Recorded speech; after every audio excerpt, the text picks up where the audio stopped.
Welcome to H today. ఉమ్మడి శ్రీకాకుళం జిల్లాలోని రాజాం నియోజకవర్గంలో వంగర, రేగిడి, సంతగౌటి మండలాలు నాగావళి నదీ తీర్థం ప్రాంతం కావడంతో ఇసుకాసురులకు కాసుల వర్షం కురుస్తోంది. రాజాం పట్టణం ఏ మండలం నుంచైనా సుమారు 25 కిలోమీటర్ల దూరంలో ఉంది. ముఖ్యమంత్రి చంద్రబాబు నాయుడు ఆదేశాలను సైతం తొంగలోకి తొక్కుతూ ట్రాక్టర్ ఇసుకను 6 నుంచి 7 వేల రూపాయలు, లారీ ఇసుకను 35 నుంచి 45 వేలు అమ్ముకొని సొమ్ము చేసుకుంటున్నారు. వంగర మండలంలోని ఓని, చాకర్పల్లి, కింజంగి, మరువాడ, తలగాం, ఋషింగి గ్రామాల్లో ఇసుక అక్రమ రవాణా యథేచ్ఛగా సాగుతోంది.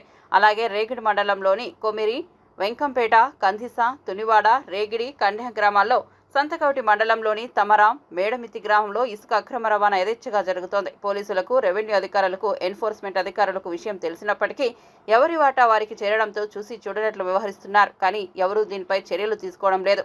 పై అధికారుల నుంచి ఒత్తిడి వచ్చినా, ఎవరైనా నేరుగా పై అధికారులు కంప్లైంట్ చేసినా అప్పుడు మాత్రమే మొక్కుబడిగా 1-2 కేసులు పెట్టి చేతులు దులుపుకుంటున్నారు. ఇటీవల కురిసిన వర్షాలకు నదులు నీటితో ప్రవహించడం వలన ఇసుకను టైరబళ్లు సహాయంతో ఒడ్డుకు చేస్తున్నారు.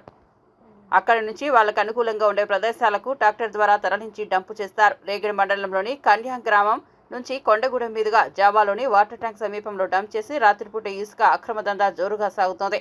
జేసీబీ సహాయంతో 10 టైర్ల లారీలకు కేవలం గంటల వ్యవధిలోనే సుమారు 10 నుంచి 12 లారీలు లోడు చేసి పంపుతారు. అధికార పార్టీకి చెందిన కొందరు లీడర్లు హస్తం ఉండటంతో ఈ దందా 3 ట్రాక్టర్లు 6 లారీలుగా కొనసాగుతోంది.